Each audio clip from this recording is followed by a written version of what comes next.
Hi Emily, how you doing? Hi Peter, still alive. It's fantastic. Welcome to Vox Singing Academy's video podcast number 20. Yay. Yay. And today's video podcast, we are going to be discussing the topic of the importance of ongoing practice for singers of any level. Yes. Okay, so it is very important. Em, do you want to start off? What do you want to start with this particular topic? Because I know you requested to do this one. Yes, I wanted to start off immediately with a lot of addressing a misconception that once you learn a skill, that's it. Singing is a plastic, in terms of plasticity skill. It's not just that you can get it and then just have it for the rest of your life. You have to keep working, you have to keep picking up things. For example, today we had some teacher training session and Peter noticed that my mouth was not working properly.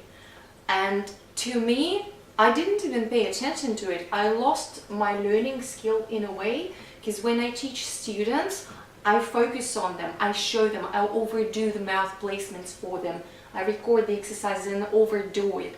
And then today I'm a bit under the weather, a bit unfocused, and yeah, it totally escaped me. So now I know that I have to pick this up, and Peter gave me some important exercises to level the skill back up for myself as a singer. And it's very important to know that you're always on top, you're always controlling all the main things. And my mouth placements always have been my weak point, my mouth placements and cries. Right. So those two things always lapse with me, and I constantly have to readdress them. And having a professional who can observe you from the side and tell you what they see is incredibly valuable, even if you are a fantastic singer already. I highly encourage you, go to your singing teacher for a few pickup sessions a couple of times a year. It's incredibly important. Yep. I have a lot of my students come back for sharpen up classes, to polish up, especially before they're going to be touring and or recording as well too. So do a lot of pre-production. I shot a Facebook Live video, I think, on Wednesday after I'd finished my classes on Wednesday. I had a huge run of classes all day, and I did something different on the Facebook Live, where I just basically listed all the students that I had, and I pretty much went through them, and they were all writing or in pre-prog for albums and doing different things. So it was very exciting because I've got lots of material coming out, which is great. But again, we're just working through the songs, and a lot of them were very experienced singers as well too. So it's very important that we keep the skills up. I know that I was reading a book about U2 and the Joshua Tree album by U2, which is their biggest album, and Bono's voice was probably at its best and at its strongest, but he actually hired a singing teacher to travel around the world with him to make sure that he warmed up and make sure that he had oxygen while he was in the plane to keep his voice moist, and to make sure that he wasn't doing too many interviews before and after the concerts, and to make sure that his voice was warmed up and he was taken care of, because that tour and subsequent tours after that were just massive. They go to every single country and bank them up one after the next. But I think it is, I think it's very important that and that's with any skill really that you want to be good at. You're either, you've got to use it or you lose it. That's the whole thing. And just sometimes it's even just like with a little tweak, even just like yourself. I said, hey Em, just make sure, and I haven't spoken to you about this, but I just said, hey Em, I know that you haven't been doing it, but just look into the mirror. I can see you're doing the A-E-I-O-U scale, but we just need to look into the mirror and particularly work your mouth up in the higher range, because I could see that from the song that you were doing. I was also reading an article regarding Tiger Woods, and he went at the peak of when he was the best in the world and no one could get close to him, he was still getting coaching all the time. And the two Williams sisters as well too, even when Venus and Serena were number one, they were still getting coached by their mum and dad, but then also external coaches as well too. So it's nothing that you're ever going to sort of stop learning. And I am still doing the same thing as well too. I didn't think it was possible, but my teaching this year has gone to a new level, and I know that there's still more there. And I think that I'm a great teacher. I think I'm the best teacher in Australia, but I still think that you improved personally a lot as well. But I think that, you know, my teaching has gone a long way as well. So look, personal development's a huge thing. That's probably my number one thing, my most proud thing that I've probably worked on, and I work on that the most is my personal development to become a better person. I spend at least an hour on my busiest days. I spend an hour on that. But back to the subject there. Thank you very much, Em. I appreciate that. You know, you should probably speak to more so Ryan about that, because Ryan, I've known Ryan since, and Danielle. You know, I've known Danielle since she was 4, and she's nearly 30 now, and I've known Ryan since he was early teens, and he's 40. Are we allowed to say that? Is he 40 this year or 40? No, he's 40 this year actually. He's 40 next month or the month after. And you know, he's seen me develop personally and vocally as well too. But back to the importance of scales as well too. We're just going to bounce to a professional singer here. So we're going to bounce to a professional, then we'll talk about beginners. Yeah. Okay. So let's talk Joel from Airborne. They're in Nashville at the moment recording their 5th studio album. Joel's a little bit different to your normal singer, or what let's call just a pub circuit singer, or a beginner singer that's starting off in Melbourne. So we're going to reverse engineer, we're going to come backwards. Joel's on a different regimen of what anyone else is. So what happens is, before Joel records an album, 2 months before he goes and records, he will start getting his voice up and ready and start doing pre-prog, so that when he goes into the studio, his voice is firing. He's done all the songs. He knows what he's going to do. He knows what he's going to double track, what he's going to do harmonies to, and he just goes in and just lays the tracks down.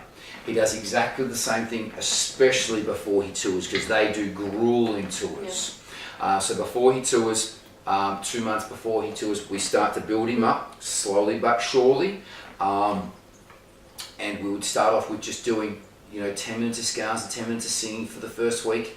Next week would be double, 20. Next week, 30. Next week, 40. And next week, an hour and 10 headline set, or hour and a half headline set, plus 45 minutes worth of scales. And that would take him up to about the 8th or 9th week. And then 2 weeks before the tour, we bring it down so that we're relaxed and the voice is fresh by the time we start the tour. We don't go flat out up until then, so we bring it back down. And I really sort of found that this also especially works. I'm a jogger as well too, so I know that sometimes if I jog weekly and then I have a week off, I'm really fresh at that jog. I can jog really well. So same thing vocally as well too. So on the way on for a professional singer, he has time off. Or it just sounds like I'm doing this. That was the chair there. That was squeaky. With professional singers, we only get them up to speed before they're about to do something, before they're about to tour, or before they're about to record an album. The rest of the time, downtime. They don't have to do anything. If they're writing, they might get their voice up, and then if they need to use melodies or recording demos. But again, it doesn't need to be great. It's need to just basically get the basic melody down. But they're the two parts for professional singers, and that's what all of my pro guys do. Last year I had a band called In Heart's Wake, and those guys toured for 9 months of last year, 2018.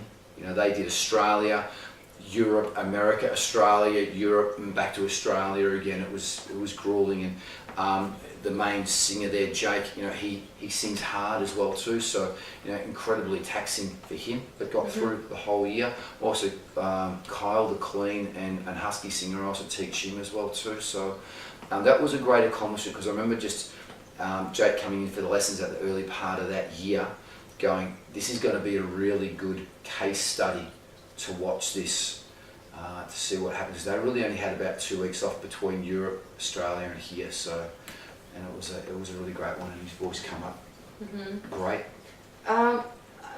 So speaking about vocal rest before big performance or big tour, there's a really interesting documentary where Saaen mentions, who no doubt is one of the biggest powerhouse vocalists in the world. She does an interesting thing. The day before a big show, she keeps completely silent, complete vocal rest, no singing, no talking, and she's laughing about it. So she walks around with a cardboard, just communicating with people like this. Rod Stewart does the same. Yeah. Rod Stewart's the same. I read about him. Yeah, so yes, if you have to sing to 50,000 people, maybe it makes sense to have a complete vocal rest. Even if not, think about just not loading your voice the day before. One of the biggest mistakes that people do is they over practice the day before a show. One of my students, Alice. It's a good topic that you brought up. You go. One of my students, Alice, for the student concert, in the green jumpsuit, Acoustic girl, I know well, yes. With an acoustic guitar. Very good singer. Fantastic, incredible. Over practiced the day before, had a band rehearsal and sang for 5 hours. Her performance was still good. It was still good, but now she knows that how it affects her voice. So sometimes going and making a mistake is good, because now you are more prepared for the future. Because it's one thing to sound kind of at 80% of your level for just a student concert is fine, but if you have to perform at a live televised event to millions of people, or singing like a national anthem or something like that, and you just had a band rehearsal the day before for 5 hours, maybe not the best idea. Just gonna say that as well too, and give a really great tip as well too. I want you to pick this pen up, anyone out there, and I want you to do an arm curl with this pen for 5 hours, and I want you to see, with no weight on it, and see how your arm feels after 5 hours. Your voice is a muscle, and it's the same thing. Guys, make sure that especially with your scales workout, as I just said with Joel from Airborne, we build it up slowly but surely. So it's really important that we do that. We build up slowly but surely, and don't go too hard at it at the start. Just build it up. That's what you really want to do. So a 5-hour rehearsal is probably way too much. But if you're feeling fatiguing, rest. Have a little bit of a rest. Bring it back down. Go back and do some more rehearsals. Okay. But 5 hours is way too much. No one normally does it. Sometimes we are pushed in the recording studio when we watch studio time, where we basically have to come in and do big blocks. Again, as I said with Joel, we're doing pre-production, so we're getting him ready for that, so we can just go in and lay all the tracks. So generally in the recording industry, the drums are done, bass is done, guitars are done, keyboards done, and then vocals are last over the top, and then harmonies on top of that. So you think, oh yes, my lead vocals are done. No, come on, we're gonna lay the harmonies now. So that's just part and parcel of what gets done. But that is very important. Just think of your voice as a muscle and build it up slowly but surely. On top of that as well too, there's different types of, we'll go into a bit of the science, there are different muscle fibers as well too. So you just want to watch out with your muscle fibers, because some people can jog for long periods of time, some people are short. So I think it's called short twitch and fast twitch or medium twitch muscle fibers. So again, it's the same with you as well. So sometimes some people can sing for a long time, some people can't. But I think everyone can sing for at least an hour and a half if you build up enough strength and stamina in your voice. I think that's an important thing. And again, it's important always to have professional input. It's important to have professional input and analysis of your state, because very often, so you mentioned about vocal coaches traveling with singers on tours, and it's a big surprise for a lot of our students and for general public, because this is not a well-known fact, because nobody's it's not a glamorous thing. Glamorous thing is going up on stage and rocking it out and be like amazing. And by some reason, a lot of people think that if you are taking lessons, if you're taking somebody's advice, you're not the best that you can be, which is such a false, such backwards way of thinking. It's kind of like, okay, I have no idea what I do with my taxes, so but I don't want anybody to think bad of me, so I won't be asking professional help, you know. And again, it's a physical skill, and Peter used an excellent analogy with the pin and arm curl, bicep curls. Think of it as bodybuilding. A big event or a big tour or a recording is, think of it as a bodybuilding contest. Those beasts of people, men and women, in bodybuilding competitions, they don't look like this in real life. They go through a very rigorous training process right prior to this. Famous actors who need to be in peak body condition, like Vin Diesel, for example. There was like this famous photo of him going around with dad bod, like with a bit of tummy. Dude just breathed air, you know, he just inhaled and he was flexing to have his like 15 pack happening. Yeah.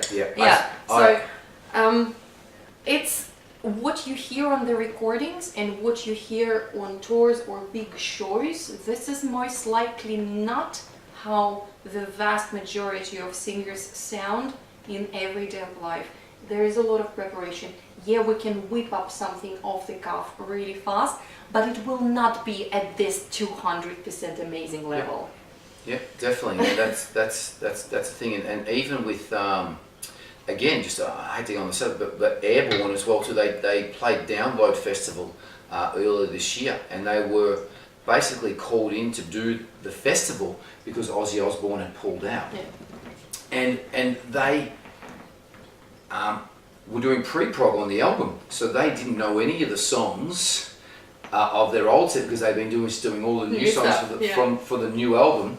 So they had to really rush through and get the and rehearse, because they only a couple of weeks to get these songs down from their old songs. So preparation is very important that way as well too. So always being prepared, and all of the touring people, they've all got a regimen that they follow. A certain amount of sleep, what to eat, when to eat. The carbs and carbohydrates are earlier in the day. If they're performing at 8. Your carbs and it's at 2 o'clock, 1 o'clock, and then just light meals up until then, or nothing right a couple of hours before the show. You'll always see all the performers eating after the show. That's where all these, the Download Festival, it's all catered for, and the catering goes till an hour and a half after the last band finishes, because that last band want to eat as well too, because they're generally not eating a lot before they go up on stage. If you want to know more about live performance and how people prepare for it and how tours happen, we have a couple of fantastic podcasts already released. So go back and watch those. Have a look at those. Definitely tour prep. Let's take it back for a beginner as well too. So let's take it all the way back, because we've just gone into the professional realm then. But let's take it back to the beginner. So with a beginner, it can be a little bit, I know that when I started taking singing lessons, it was a little bit daunting, but I was also very positive about it, because I knew that, hey, if I do this, I'm going to get better. And anything that I practice, I've always got better at. And I know that it's difficult and it's hard, but you're going to get the results out of it, and you just got to keep on practicing, because your voice is a muscle, and muscle memory is very, very important. So again, starting off, and your teacher again should gauge you. They should be giving you easier scales, but scales that you need to work on. I know there are some fun scales, and you probably get this as well too. I like doing this scale because it's fun. So they do it, and you normally find out that the fun scales that are easy. And the ones that they don't like doing are the harder things. So you've got two options with that. You can either not use that part of your voice. So for instance, it's falsetto, and you find it hard. Don't do it. There are lots of people that don't use falsetto. Just say, I'm going to stick to my strengths because I like doing this. This is fun. Or no, I want to develop this part of my voice, and I'm going to work my face off to get it. And Chris DeCinque from Closure in Moscow was a perfect example of that. And Chris would even vouch for this. When he came into me, And he's a great singer. He's an amazing singer, in and out of falsetto, high range, can sing extremely high. Please Google some of their songs. Pink Lemonade's one of their albums. Actually, get First Temple. First Temple's amazing. And Chris wanted to work falsetto, and he didn't have any. He really didn't have any. And every lesson, for I'd be saying 4 months, we just came in and worked on falsetto. Yeah. And he worked on falsetto, plus his true voice, plus his other skills, every day. And he's one of the best exponents of falsetto that you could possibly get now. But he had to work his absolute face off to get that. And there were even times there, probably about 3 or 4 weeks in, of just studying falsetto with Chris. I never said it to him, but I was even going, I wonder whether this is going to happen. I never said that to him. I said, just keep on practicing. And I'm nearly doubting. I'm going, wow, this just isn't clicking. And it clicked. He just came in one day and it happened. He goes, well, yeah, I'm feeling this. We're getting more notes. And then, he just worked on his... Fantastic. On his... So what do you think, if this was his main problem, and in general, people who have the falsetto setting up difficulty, do you think that in the future this is what may lapse first, if they kind of get happy with themselves and stop paying so much attention to it? As we all know, and this is not just to do with singing, this is to do with life. And we would find this out, I find this out when I have extensive time off over Christmas. Yep. So I think resting the voice is very important as well too. So I always have time off over Christmas. When I come back, I find that my top true voice range is gone. Forget about it. If I have 2.5 weeks off, I'm done. I normally lose at least 6 or 7 notes off my top range. That's true voice, my cry range, my chest voice.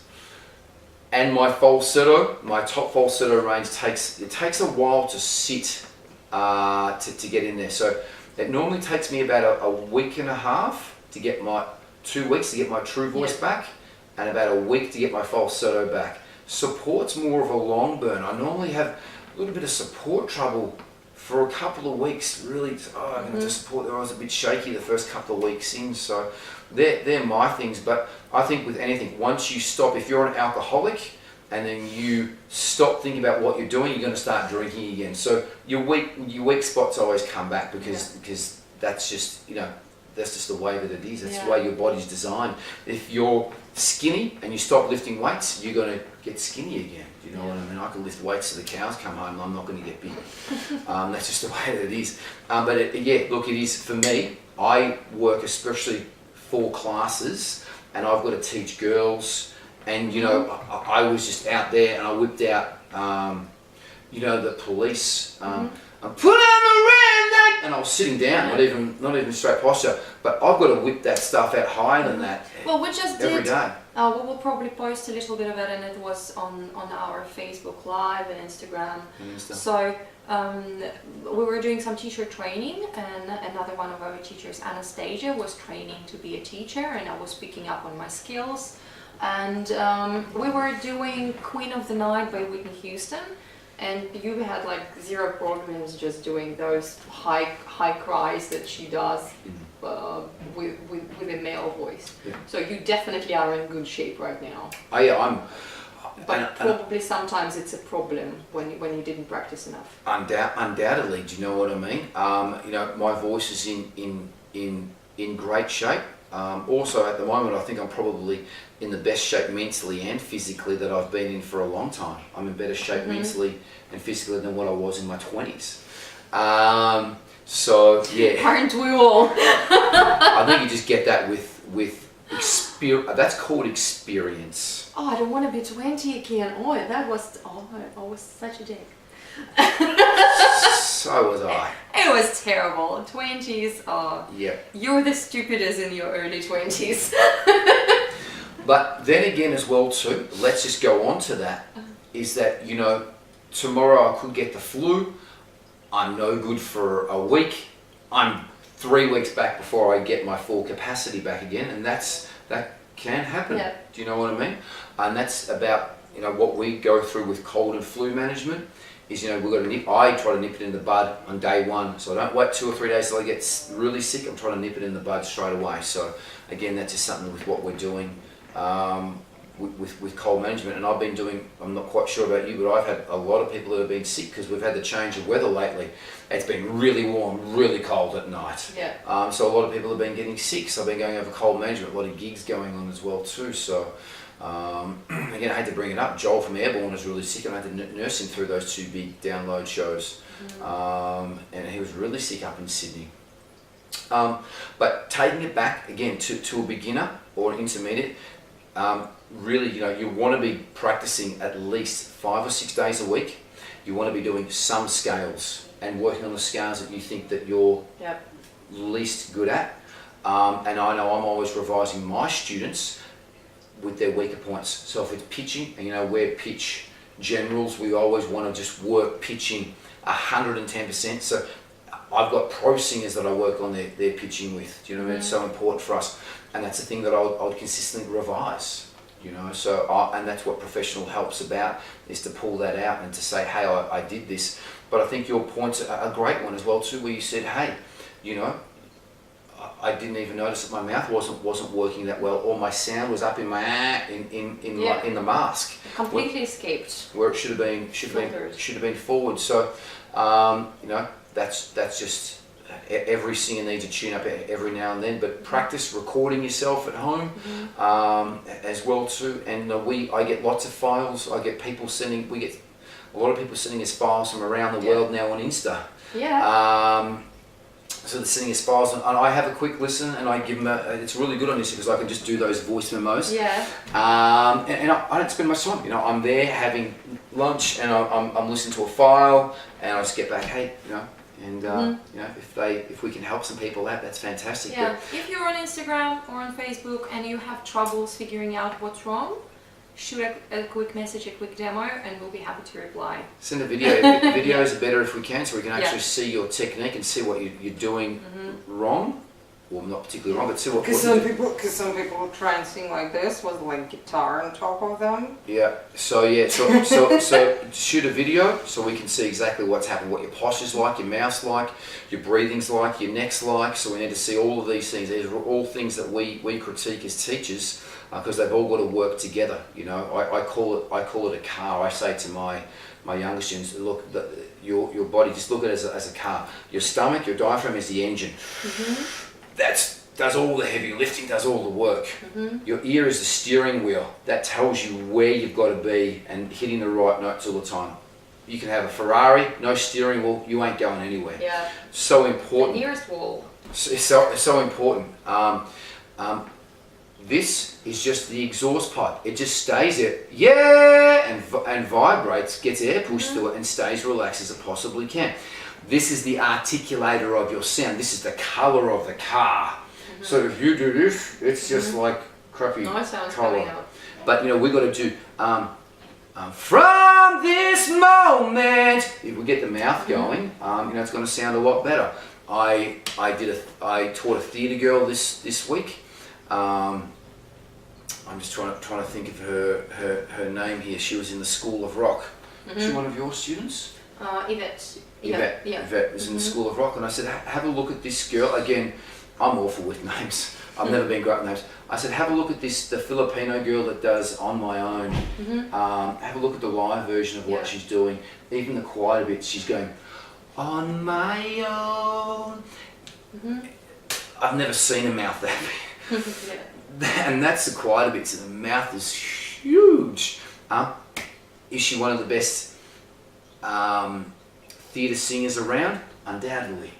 Amazing. But again, just going back, we're sort of bouncing from one thing to the next. Practice is very important. Yes, we do. and I'm going to tell you this as well too. Consistent practice is really important every day. I've got a thing that I say, and you should use this with your students. If you've got a huge, big 100-year-old oak tree and you go and hit that oak tree 5 times every day with an axe, one day that oak tree is going to come down. Okay, and that's the same with singing. You keep on working on it a little bit every day, and you're going to improve. You do more, and you hit the oak tree 50 times with the axe, you're going to get through it quicker. The oak tree. I think it's a great adage, and I think that you should use it. Do you like that one? Oh, that's fantastic. I think it's so important with everything, you know, it really is. I think as well too, something I just want to wrap up with here. Patience is a virtue. It really is. You know, a lot of people say, we've brought this up numerous times on our podcast, they see Ariana Grande and Beyonce and whoever it is. And both of those people that I've just mentioned have been singing since they were 3. Okay, and Ed Sheeran's a perfect example. Yeah. YouTube Ed Sheeran when he was 13 busking, okay, and he wasn't that great, but you got to have patience, and you've just got to practice.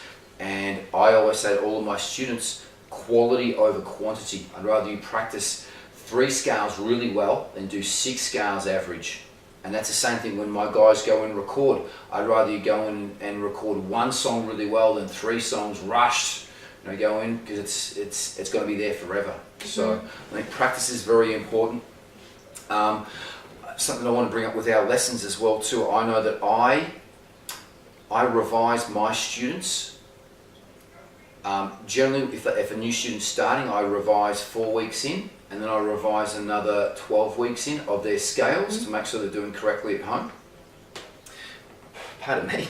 And then I generally revise my long-term students every 3 months. Go over the scales to make sure that they're practicing properly, because they're only coming in generally seeing us once a week. So the onus is on them to go home, practice properly in the mirror, and I always have a thing, quality over quantity. I'd rather do a short bit really well than a lot crappy. Yeah. So stand there, turn everything off, do it properly. So I also would like to add that there is another analogy I use about practice. Practice is like eating. You eat to keep your body healthy and alive for dancing, I don't know, whatever else your body needs to do for fun. But you need to eat, you need to keep it fueled every single day, a few times, depending on your regime. Some people are on fasting and whatever. So your scales and your singing exercises is basically your eating, but just for your soul. You want to keep your soul, your voice alive, and then you go and use it in songs to express yourself. You cannot express yourself physically if you haven't eaten for a week. Same applies to the voice. If you haven't practiced for a week, there's no way you will be able to express yourself emotionally in a song to 100% and be happy with it. So that's what it's all about, right? Yeah. Again, we're talking about rest, and we'll probably talk about rest more in future podcasts, but rest, I think, is it's so important for recovery. So getting good sleep's super important. I think getting sleep and proper food is just as important as practicing. Absolutely, if you can practice the hell out of stuff, and if you haven't slept for 2 days, you're just not going to be there. Yeah. And your voice, please guys, I'm going to give you some advice right here. Listen to this. Because your voice is an expression of your emotions. If I just gave you $1 million right now, you'd go, yay! And if I said, Emily, unfortunately, all of your cats have just died, you're going to be in a different frame of mind. So don't start to well up on me there, Em. They're okay. But that's what I'm saying. It is an emotion. It's an emotion-based thing. And if you're feeling crap, your voice is going to sound like crap. So we need to be feeling good when we're singing. Yeah. Okay? So that's a very important thing. Practice makes perfect. I like to always say to have 1 day rest, and the reason why I go on this is I follow the football. Got some Geelong Premiership football jumpers up there, 3 that I was very lucky enough to witness. Go Cats! And Go Cats are doing very well. And you know, you read about professional football players and they have recovery after the game where they don't train. They basically go to the pool and get rid of the lactic acid. The next day is a very light session as well too. They don't do too much, generally skill session the day after that, so they're not running, they're just practicing hand passing. So same thing, I always recommend 1 day off a week just to freshen it up. Also, you're going to get bored if you're doing it all the time. I like to mix my scales up so you're not getting bored, but that's pretty much, I think, the conclusion of, I think I've covered everything I can in this subject. Keep tracking what you're doing, keep tracking yourself, ask professionals. If you don't have access to a singing teacher who can give you direct feedback, you're always welcome to contact us. There are things that we can do even for free for you, that you don't have to even get the lessons to get valuable information, or and to just get a quick pickup and understanding where you need to focus on. So I would like to encourage everyone, beginner, intermediates, professionals, to keep practicing and to keep getting feedback from professionals that you trust, who you know will give you a good advice. It's incredibly important to keep your voice in shape and keep picking up the skills that you lapse. With time, you will figure out which skills those are, and you will be able to focus on it more fully. Keep filming yourself, keep watching what you're doing as well. That's so important. I can't give a bigger tip than look at yourself in the mirror when you're singing, and then look at your favourite singers and see what they're doing. Like that girl from Ladies, God, her name eludes me now. She's a Filipino girl. But look at your favourite singers and see. Lea Salonga. That's it. That's her name.